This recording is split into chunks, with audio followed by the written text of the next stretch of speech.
बिस्मिल्लाहिर्रहमानिर्रहीम। ये second video है इस मेजर टॉपिक की 8-7 की location of flexural cut off points को मैं एक सिंपली सपोर्टेड बीम की मदद से एक्सप्लेन करूँगा।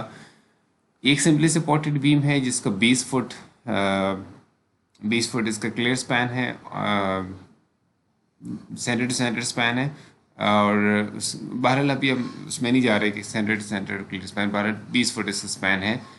क्योंकि मैंने आपको कुछ सपोर्ट्स नहीं शो किए, मैंने हाइपोथेटिकल सपोर्ट्स शो किए हैं, एक हिंज सपोर्ट, एक रोलर सपोर्ट। एक्चुअली में तो ये कोई ना कोई एलिमेंट्स होंगे जिनकी कोई ना कोई विड्थ होगी, बट एनीवेज 20 फीट इसका स्पैन है। 6.6 किप पर फुट इसके ऊपर affected dead load, sorry affected total load है। ठीक है जी, ये आपका इफेक्टेड लोड है टोटल।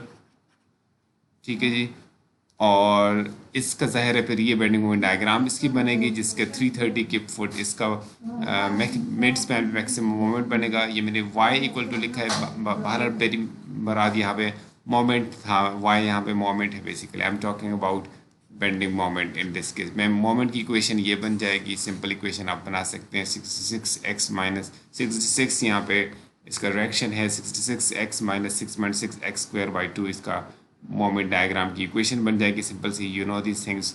330 की foot maximum positive mid span पे मोमेंट है। अब प्रोसीजर क्या होगा, आप इस 330, अच्छा मैं ये बात भी क्लियर करता जाऊँ, ये बेंडिंग मोमेंट डायग्राम है जो कि बेसिकली MU को हमने प्लॉट किया हुआ है। MU हम इसलिए कह रहे हैं कि जो ऊपर हमने लोड शो किया 6.6, ये हमारा फैक्टेड लोड है, टोटल फैक्टेड लोड है। सो इस वजह से जो मोमेंट डायग्राम है उसको भी हम MU कहेंगे, यानी U फॉर अल्टीमेट। आप समझ सकते हैं चीज़ों को। अब इससे पहले हमारी डिस्कशन हो चुकी है कि जिसमें हमने शियर और मोमेंट इन्वेलप्स को डिस्कस किया था।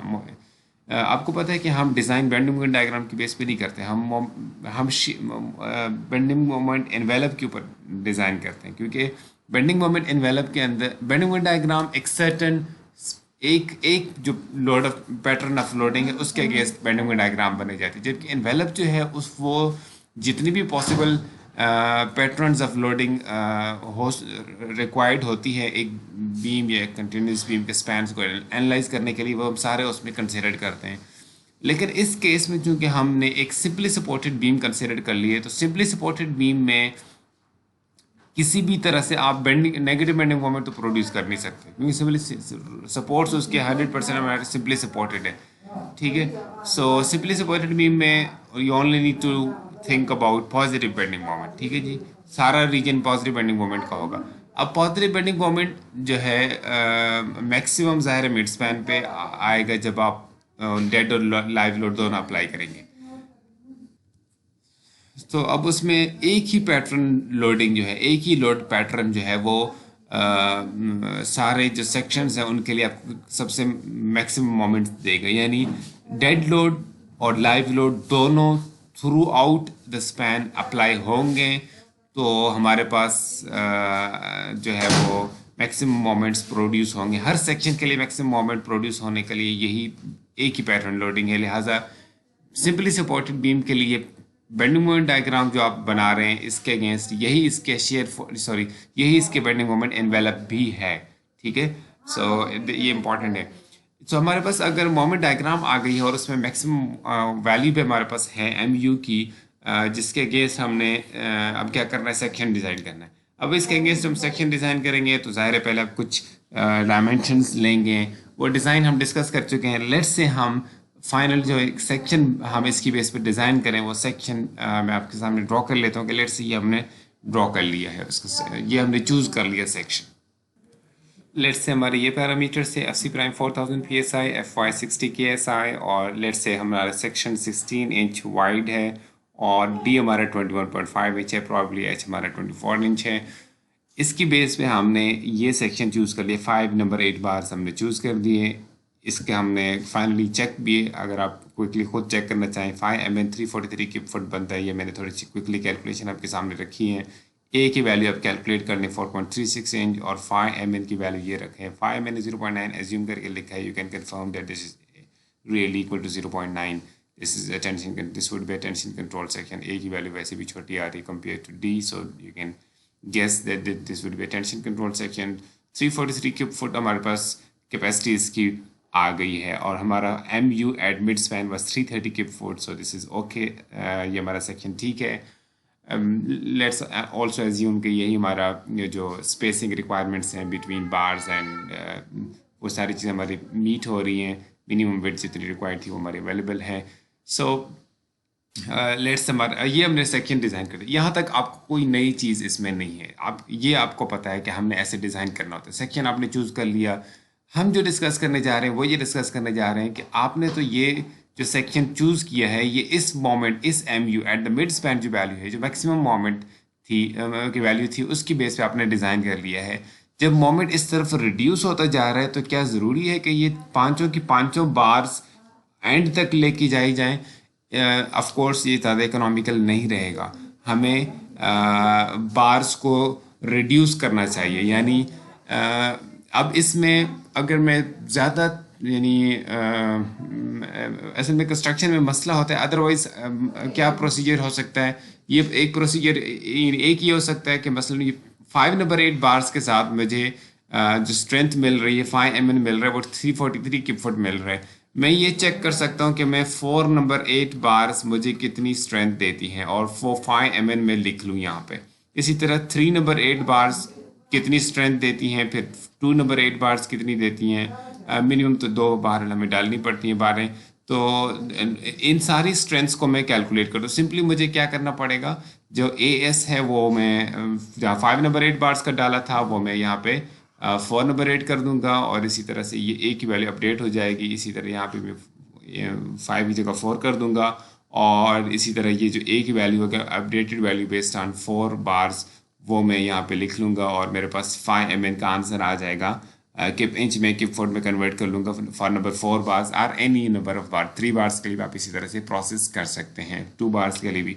तो अगर हम कंस्ट्रक्शन में डिफ़िकल्टी ना हो, फॉर एग्ज़ाम्पल अगर आप प्री कास्ट फैक्ट्री के अंदर आप बना रहे हो जहाँ पे बड़ा कंट्रोल्ड इन्वायरमेंट है, आपके पास जो स्टाफ है वो भी जो वर्कर्स हैं जिन्होंने इसको फैब्रिकेट करना है स्टील को, वो भी बड़े विजिलेंट उनसे आप एक्सपेक्ट कर सकते हैं कि वो इतने ज़्यादा डिटेलिंग को इम्प्लीमेंट कर सकेंगे। तो आप ये कर सकते हैं कि आप 4 नंबर 8 बार्स का 5 MN कैलकुलेट कर दें, इसका कैलकुलेट कर दें। फिर मैं फॉर एग्जांपल 3 नंबर, हम इस वक्त लेट्स से एज्यूम कर रहे हैं कि ये प्री कास्ट नहीं है, ये इन सिचु है, और वहाँ पे हमें बहुत ज़्यादा हम ये नहीं कर सकते कि हम कहें कि जी यहाँ इस लोकेशन पे जब आप बारें डालें तो 5 हों, फिर इधर आके एक बार काट दें, फिर एक और बार काट दें, फिर एक और यहाँ आके, इस तरह इतने ज़्यादा कट ऑफ पॉइंट्स को रखने से चांसेस बढ़ जाते हैं एरर के, इसलिए हम ज़्यादा कट ऑफ पॉइंट्स नहीं रखते। मैक्सिमम एक कट ऑफ पॉइंट डिसाइड करेंगे, यानी हम ये डिसाइड करने जा रहे हैं कि हम एक कट ऑफ पॉइंट देना चाहते हैं। एक कट ऑफ पॉइंट हम ये वो वाला कट ऑफ पॉइंट डिसाइड कर लेते हैं कि ये 5 बार हैं, इनमें से ये जो इनको ब्लैक में जिनको शो किया हुआ है, इन 2 बार्स को हम किसी पॉइंट पे कट ऑफ करना चाहते हैं, और ये जो ब्लू में आपको 3 बारें नज़र आ रही हैं नंबर 8 की, इन तीनों को हम एंड्स तक लेके जाना चाह रहे हैं। यानी तीनों ये जो ब्लू बार्स हैं ये मैं एंड तक लेके जाना चाह रहा हूँ, और जो 2 बारें हैं जिनको ब्लैक में मैंने शो किया हुआ है, इनको मैं किसी जगह पे कट ऑफ करना चाह रहा हूँ। अब मैं उसके लिए सिर्फ अभी इस वक्त थ्योरेटिकल जो कट ऑफ पॉइंट है, यानी बेस्ड ऑन जस्ट फ्लैगुलर, जिसको हम कहते हैं फ्लैगुलर कट ऑफ पॉइंट, वो मैं डिसाइड करूँगा बेस्ड ऑन मोमेंट एनवेलप, जिसके जो हमारे केस में जस्ट एक बेंडिंग डायग्राम है सिंपल। सो नेक्स्ट मैं क्या करूँगा, मैं 4 नंबर 8 बार्स के लिए कैलकुलेशन नहीं कर रहा, मैं 2 नंबर 8 के लिए भी नहीं कर रहा, मैं सिर्फ 3 नंबर 8 बार्स को देखना चाहता हूँ कि अगर मैं 3 नंबर 8 बार्स डालूँ तो ये मुझे 5 MN देते हैं। अगर आप वेरीफाई करना चाहिए, you can verify, this will give you a capacity of 215 cube foot. ठीक है जी, अगर 3 बारें हों तो ये 215 क्यूब फुट आपके पास कैपेसिटी बन जाती है। इसका अब ये आप कैसे डिसाइड करेंगे कि चूँकि हमारी रिक्वायरमेंट ये होती है, फ्लेक्चर की रिक्वायरमेंट ये होती है कि 5 MN should be equal to और ग्रेटर देन MU, यही रिक्वायरमेंट होती है। सो लिहाजा अगर 5 MN इसका मतलब है कि जहाँ पे MU बन जाए 215, वहाँ पे हमारी 3 नंबर 8 बार्स एनफ हो जाएंगी। इसका मतलब है you will have to go to the moment envelope, जो इस केस में एक बेंडिंग डायग्राम है, और उसमें देखेंगे कि 215 के फुट का मोमेंट कहाँ पे आता है। ठीक है, इस केस में तो हमारे पास बड़ा सिंपल हमारी इक्वेशन है, इसी इक्वेशन को ये मोमेंट की इक्वेशन है हमारे पास, इसको अगर हम पुट कर दें equal to 215 and solve it for X, ठीक है, सॉल्व फॉर एक्स, सो हमें पता चल जाएगा कि ये किस हमारा एम यू की वैल्यू किस पॉइंट पे जाके, किस एक्स की वैल्यू के जाके 215 पे पहुंचती है. So if you solve for this equation for 215 for x, for example मैं इसको लेट मी सॉल्व, तो ये आंसर बन जाता है 4.09 फीट, ठीक है, नहीं 4.09 फीट के एक्स की वैल्यू के ऊपर ये आंसर 215 बन जाता है हमारा. तो इस 215, ठीक है. सो इसका मतलब ये है कि हम अगर इस एंड से भी 4 फुट अंदर आ जाएं, यानी यहाँ पे आके, यहाँ पर आके हमारा जो वैल्यू है एम यू की, ये 215 के फुट है एट दिस डिस्टेंस 4.09 फीट इस साइड से भी. और इसी तरह चूँकि सिमेट्रिकल डायग्राम है, आप कंफर्म कर सकते हैं कि आपके पास जो है एक्स, यहाँ से भी आप 4.09 फीट के ऊपर ये वाली वैल्यू आपके पास आ जाएगी सारी. ये जो मोमेंट है ये आपका 215 फुट हो जाएगा. सो अब इसका मतलब ये है कि 4.09 फीट फ्रॉम दिस साइड, यहाँ पर आप 5 से कम करके 3 कर सकते हैं, यानी 2 जो ब्लैक में शो की गई हैं इनको आप कट ऑफ कर सकते हैं. सो ये हमने जो 12 हैं ये मैंने अलग अलग शो कर दिया, तो ये एक ही लेयर में है. ये ब्लू जो है और रेड जो मैंने शो कर दी ये एक ही लेयर में है, but I just wanted to show them on different colours. उसको भी जो रेड था उसको मैंने ब्लैक शो कर दिया, क्योंकि यहाँ पे मैंने उसको ब्लैक शो किया था ताकि आप इसको इजीली समझ सकें कि कौन सी बार कहाँ पर है क्रॉस सेक्शन में और लॉन्गिट्यूडल व्यू में. ये मैंने 2-2 सेक्शन ड्रॉ किए हुए, सेक्शन 2-2 आप देख सकते हैं इसको.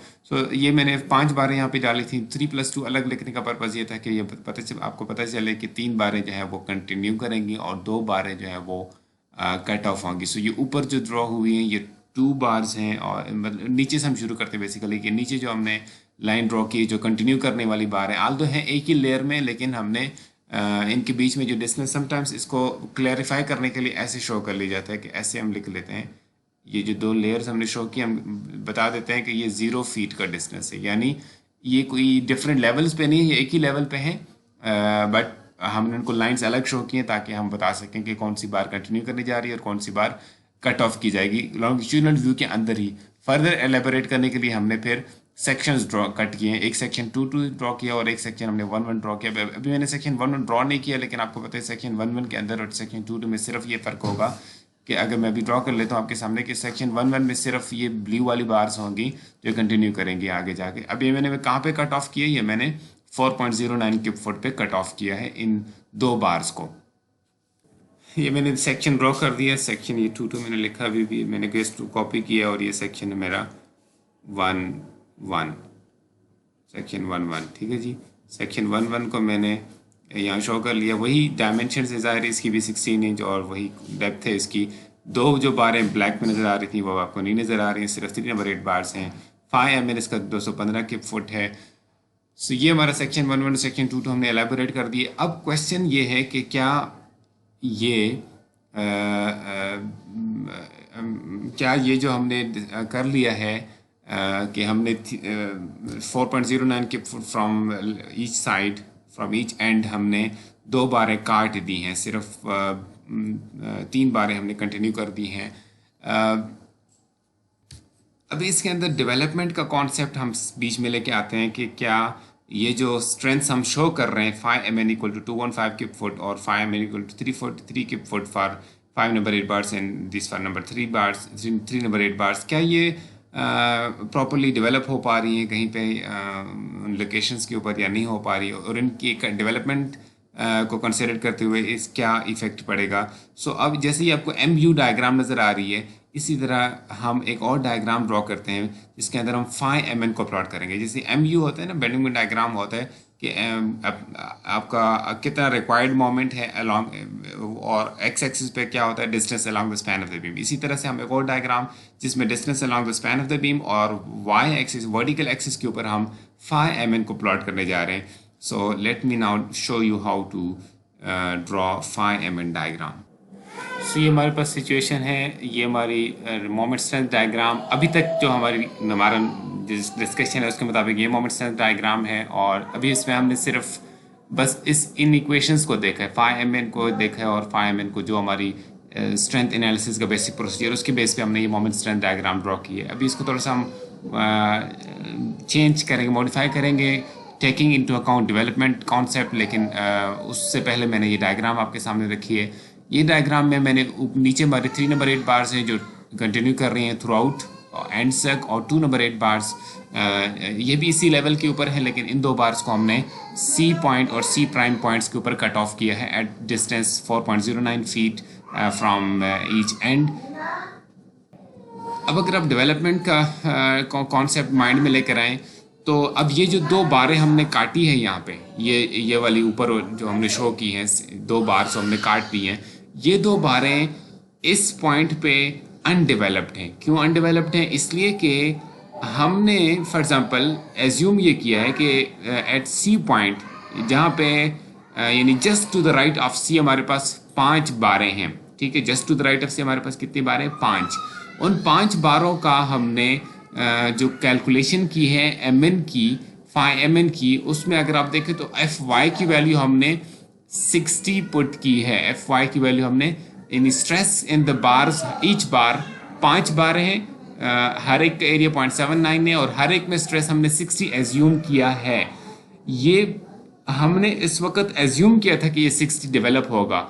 ये डेवलप हो पाएगा या नहीं हो पाएगा ये डिपेंड करेगा कि हमने इस बार को, इन 2 बारों को, इनमें से हर एक बार को हमने बोथ साइड्स पे उतनी एक्सटेंशन दी है या नहीं दी है जितनी इसको रिक्वायर्ड होगी। कितनी रिक्वायर्ड होगी? एल डी के अमाउंट। यानी इसका मतलब ये है कि ये जो 2 बारें हम कट ऑफ कर रहे हैं, इन 2 कट ऑफ होने वाली बार्स का जितना एल डी है, जितना भी एल डी हो, ये हमें रिक्वायर्ड, ये हमने प्रोवाइड करना था on both sides of this C point. यानी अगर हम प्रोवाइड करते इतनी लेंथ, ठीक है, सी पॉइंट पे हम 2 बारों को काट रहे हैं ना, जहाँ पे कट ऑफ करने जा रहे हैं हमने तो काट दिया ना, लेकिन काटे ना होते और हम दोनों साइड्स पे एल डी कम से कम लेंथ एक्सटेंड करते इस बार को, तब जाके इस सी पॉइंट पे इनका स्ट्रेस लेवल एफ वाई होता। लेकिन चूंकि हमने इनको यहाँ पे काट दिया है तो लिहाजा ये इस पॉइंट पे अनडेवलप्ड हैं। सो ये बार्स अनडेवलप्ड हैं, यानी अनडेवलप्ड होने से मुराद है कि इनका स्ट्रेस लेवल, इनका एफएस 0 रहेगा। They won't be able to develop this stress at this point C. सिर्फ इस पॉइंट की बात करो, सी पॉइंट पे ये 0 स्ट्रेस लेवल पे होंगे। इसका मतलब ये है कि ये जो हम पुट कर रहे हैं 60 का स्ट्रेस, 60 के एसआई का, ये इस पॉइंट पे, सी पॉइंट पे नहीं डेवलप हो पाएगा। ये तब डेवलप हो, ये कहाँ पे डेवलप होना शुरू हो जाएगा? जब हम इसको सी पॉइंट से लेके एल डी लेंथ प्रोवाइड कर दें, एल डी लेंथ पूरी इसको मिल जाए, फिर जाके ये लेट से इस पॉइंट को, जहाँ पे इसका एल डी पूरा हो जाता है, इस पॉइंट को हम डी पॉइंट कह देते हैं। इस डी पॉइंट पे जाके it will be able to develop a stress of F Y.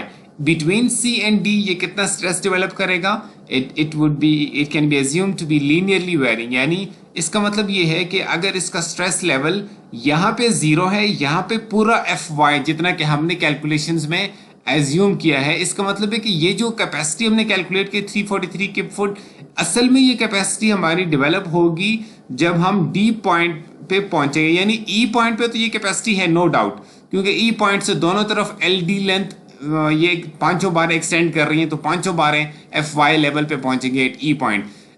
C point पे हमने क्या डिस्कस किया? सी पॉइंट पे जो 2 डिसकंटिन्यूस हो रही है बार, जो कट ऑफ हो रही है, उनका 0 स्ट्रेस लेवल होगा, और जब डी पॉइंट पे हम आएंगे तो ये जो 2 कट ऑफ होने वाली बार्स हैं ये पूरा अपने स्ट्रेस लेवल एफ वाई पे पहुंच चुकी होंगी।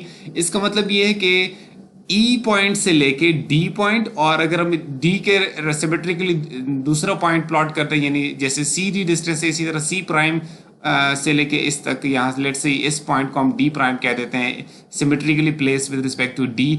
सो इसका मतलब ये है कि between D and sorry between D and D prime ये जो डिस्टेंस है, इस डिस्टेंस में बार्स जो हैं वो कम्प्लीटली डेवलप हो सकती हैं, स्ट्रेस लेवल इनका एफ वाई पे जा सकेगा। इसका मतलब ये है कि ये जो पॉइंट है डी के करस्पॉन्डिंग, इस तक का तो हमारा ये डायग्राम यहाँ तक तो ठीक है, यहाँ तक तो ये 343 की फुट का की स्ट्रेंथ जो हमने लिखी है 5 mn, ये ठीक है। लेकिन beyond this point of D and D prime, beyond this points, sorry D and D prime, in point से बियॉन्ड जो है ये स्ट्रेस लेवल इस तरह से नहीं रहेगा। इसका मतलब ये कि और यहाँ पे क्या होगा, यहाँ पे ओनली 3 बार्स आर इफेक्टिव, और इसका मतलब है कि हम इसको लाइन को स्ट्रेट लाइन से ज्वाइन कर लेंगे, इस पॉइंट को और इस पॉइंट को, यानी असल डायग्राम ये है जो अभी मैंने ड्रॉ कर दिया। यानी इसका मतलब ये हुआ कि ये जो डायग्राम का पार्ट है, let me erase this part because this is not going to develop, this not going to happen. ठीक है, ये हमने डेवलपमेंट के कॉन्सेप्ट को इग्नोर करके डायग्राम ड्रॉ की थी, अभी मैं इसको करेक्ट कर रहा हूँ। मैंने इंटेंशनली पहले इग्नोर करके ड्रॉ की ताकि आपको ग्रेजुअली कॉन्सेप्ट समझ आ सके, ताकि मैं आपको जिस जहाँ तक आपका नॉलेज है उस नॉलेज से फर्दर आपको उसके ऊपर बिल्ड करके आपको ये डायग्राम ड्रॉ करके दे सकूँ। सो ये मैंने अभी इसमें करेक्शन कर दिए, taking into account development length, यानी बार कट ऑफ पॉइंट सी हमने ठीक है चूज कर दिया, लेकिन हम ये कह रहे हैं कि जो मोमेंट स्ट्रेंथ डायग्राम है this will follow a straight line from C point to D point, और फिर उसके बाद ये यानी डायग्राम अब करेक्ट है। इसके ये तो हमने बार्स डेवलपमेंट को कंसिडर कर दिया with respect to those bars which were cut off at C point, यानी जो 2 बार हमने काट दी थी। अभी हम इसको भी देख लेते हैं जो हमने कंटिन्यू किए हैं, तीन बार्स। इन 3 बार्स की सिचुएशन ये है कि ये बार्स ये जो बार्स हैं, दीज बार्स आर ये बार्स हैं, ये भी इस पॉइंट पे अगर आप देखें, इस पॉइंट को अगर हम कुछ नाम दे दें, फॉर एग्जांपल इसको हम ए नाम दे दें, और इसके रेसिप्रोक दूसरी साइड पे पॉइंट है, लेट्स से मैं इसको नाम दे देता हूँ ए प्राइम। ठीक है जी, ए और ए प्राइम ये एंड्स हैं बार्स की, कौन से बार्स की, जो कंटिन्यू कर रही हैं टुवर्ड्स दी एंड, यानी जो 3 बार हमारे पास जा रही हैं, उनका एंड पॉइंट को हमने ए और ए प्राइम कह दिया। अब अगर आप देखें तो अगर तो हमारे पास 3 बार्स हों और तीनों के तीनों डेवलप हो पा रही हो, यानी कि तीनों के तीनों में स्ट्रेस लेवल एफ वाई पे पहुंच रहा हो, तो फिर तो हमारे पास उनकी स्ट्रेंथ 215 की फुट बनती है। ठीक, लेकिन इसके लिए ज़रूरी क्या है कि वो सारी की सारी बार्स डेवलप हों, यानी उनका स्ट्रेस एफ वाई पे पहुंच पाए, इतनी डेवलपमेंट लेंथ उनको मिल रही हो। अब चूंकि हम इन बार्स को यहाँ पे कट कर रहे हैं, तो अगेन हम चूंकि इनको एक्सटेंड नहीं कर रहे हैं बोथ साइड्स, और ना हम इसको हुक दे रहे हैं, right now we are just cutting them off, कोई हुक नहीं दे रहे, स्ट्रेट इसको छोड़ रहे हैं। तो इसका मतलब इस साइड पे चूंकि हम एल डी नहीं प्रोवाइड कर पा रहे इसको, तो इस साइड एक भी साइड पे भी आप ना प्रोवाइड करें एल डी लेंथ, तो फिर ये बार्स अनडेवलप्ड रहते हैं, यानी इन बार्स के ऊपर ए पॉइंट पे जो स्ट्रेस लेवल है इट इज इक्वल टू 0, यहाँ पे इनका स्ट्रेस 0 है, और it has to be extended by amount of LD in order to develop that strength. Let me show that length over here, maybe from A to any point, maybe B.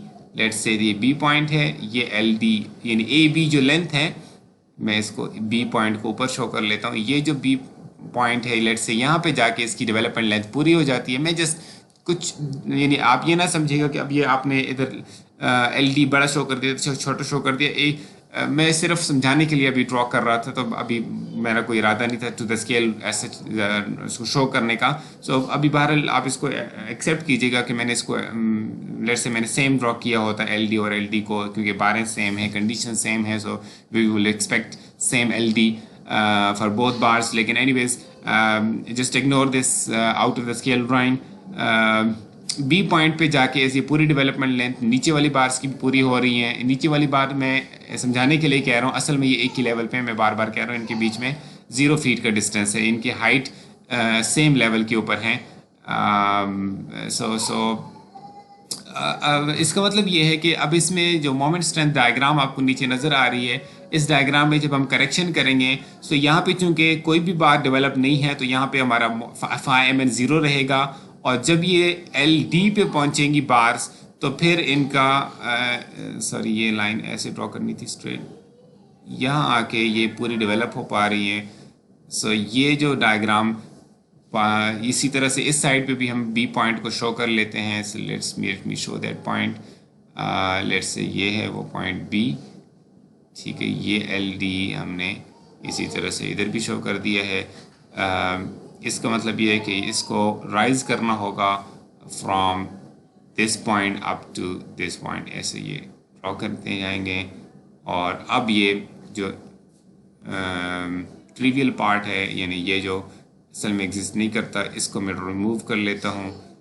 Now this is the corrected moment strength diagram considering the concept of development. इसमें दो concepts हमने discuss कर दिए, यानी एक तो flexure flexure की वजह से जो टेंसाइल स्ट्रेस है यानी उनको हमने काउंट कर दिया, दूसरा हमने डेवलपमेंट लेंथ का भी बीच में इनकॉर्पोरेट कर दिया इस डायग्राम के अंदर, वो कॉन्सेप्ट भी इनकॉर्पोरेट हो गया। अब इसका मतलब ये जो डायग्राम आपको नज़र आ रही है, this accounts for the development length. और अब ये मैं फाइनल लिख लेता हूँ कि ये जो है आपका 343 किप फुट है, और ये आपका ये आपका है 215 किप फुट। ये जो आपको नज़र आया है यहाँ पे जो शो किया हुआ है, ये यहाँ पे आके इतनी यानी मैं अगर मैं इस पॉइंट को भी प्लॉट कर सकूँ, ये पॉइंट ए है, ये बी है, और ये मैंने ऊपर शो किया हुआ था ये सी पॉइंट है, और फिर ये डी पॉइंट है। इसी तरह से ये again this is D prime, this is C prime, this is B prime, ठीक है, ये बी प्राइम है, and this is A prime. So ये अब आपके पास मोमेंट स्ट्रेंथ डायग्राम है। अब हमने ये देखना होगा कि ये moment strength diagram at each point बड़ा रहे इसका ordinate compare to the M U diagram which is the required moment diagram. यानी अगर हम ये मैं अभी क्विकली आपके सामने इसको कॉपी कर लेता हूँ बुक से। इसको मैंने ड्रॉ नहीं किया, मैं आपके बुक से मैंने कॉपी कर दिया। ये इसको इग्नोर कर दिए, ऊपर वाली ये वैसे ही आ गया इस पिक्चर के अंदर, मैंने इसको शो नहीं करना था। अच्छा, इसमें दो लाइंस आपको नज़र आ रही हैं। ये जो ऊपर वाली ये जो आपको डैश लाइन नज़र आ रही है, ये रिक्वायर्ड मोमेंट डायग्राम वाली लाइन है, ठीक है, और ये वाली लाइन, और ऊपर जो आपको लाइन नज़र आ रही है जो सॉलिड लाइन है, ये वही मोमेंट स्ट्रेंथ डायग्राम वाली लाइन। ये ऊपर जो दो लाइंस बना दी, एक मोमेंट स्ट्रेंथ डायग्राम, एक रिक्वायर्ड मोमेंट डायग्राम, इन दो को हमने एक ही जगह एक ही डायग्राम में ओवरलैप कर दिया। अब हम ये देख रहे हैं कि required moment diagram M U जो है वो छोटा है एट एवरी ऑर्डिनेट। कहीं भी ऐसा नहीं है कि रिक्वायर्ड मोमेंट डायग्राम का ऑर्डिनेट ऊपर हो और मोमेंट स्ट्रेंथ डायग्राम नीचे आया हो, नीचे आ रही हो। तो इसका मतलब ये है कि हमारा ईच पॉइंट के ऊपर at each point we have satisfied phi mn should be equal to or greater than mu. So this has been satisfied. इसका मतलब this is okay as far as the two concepts are concerned. Flagellar moment diagram की flagellar cutoff point and also considering the development length concept. So इसका मतलब है ये diagram यानी moment हमारी यानी ये हमने सेटिस्फाई कर दिया, ये हमारा सेटिस्फाई हो रहा है एट ईच पॉइंट, ठीक है। ये बस अभी तक ये इंश्योर हुआ है। आगे जो कुछ चीज़ें हैं जो अभी हमने डिस्कस करनी है, वो हमने इफेक्ट ऑफ शेयर को डिस्कस करना है, और प्लस फिर हमने कुछ और डिस्कशन जो हमने शुरू में फैक्टर्स डिस्कस कर लिए थे, उन फैक्टर्स को हमने डिस्कस करना है जो मैंने आपको यहाँ पे लिस्ट डाउन किए थे। हमने इस वक्त डिस्कस कर दिया फ्लेक्चरल टेंशंस को, और वी समवट डिस्कस डेवलपमेंट का, लेकिन अभी हमने फुली उसको डिस्कस नहीं किया है। डेवलपमेंट ऑफ रीइंफोर्समेंट को जस्ट थोड़ा बहुत हमने इसको बीच में इनकॉर्पोरेट किया है, बट जस्ट हमने अभी फ्लेक्चरल टेंशंस को ही डिस्कस किया। अभी जो हमारे पास कट ऑफ पॉइंट हमने ये बनाया था, ये वाला कट ऑफ पॉइंट, ये जो कट ऑफ पॉइंट हमने डिसाइड किया है, ये जो सी पॉइंट है, C and C prime, these are flexural cut off points. इसको आप थ्योरेटिकल कट ऑफ पॉइंट्स और फ्लेक्चर भी कह सकते हैं।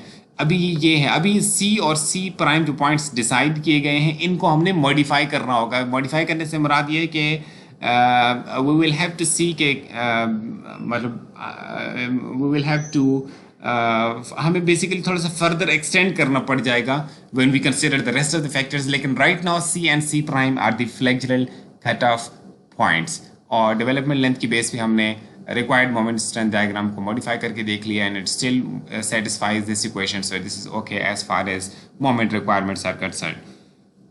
नेक्स्ट टॉपिक के अंदर हम डिस्कस करेंगे effect of shear on the tensile stresses in the longitudinal bars. So that's it for this video.